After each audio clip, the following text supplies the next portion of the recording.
As a country, we don't use enough of our own British produce. And what greater produce have we got than the humble beetroot? Today we're going to make the beetroot ketchup. Really good for your summer barbecues or even just dipping your chips into instead of your boring old tomato ketchup. For this beautiful beetroot ketchup we will need 250 ml of red wine vinegar, 100 grams of chopped red onion, 100 grams of brown sugar, 350 grams of cooked, peeled and chopped down beetroot.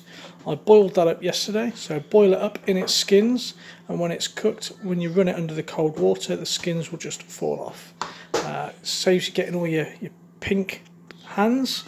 We'll start off by adding the beetroot into the pan with the red wine vinegar, onions, brown sugar, and we bring that up to a simmer.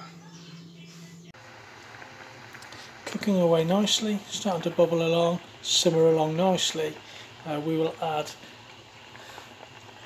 half a teaspoon of ground coriander and half a teaspoon of garlic granules. Stir those in.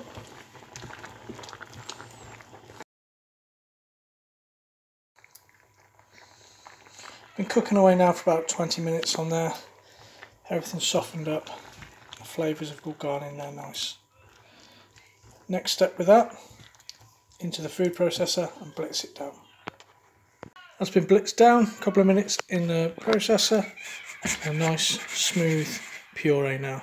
And there you have your beetroot ketchup, served with some lovely crispy chips.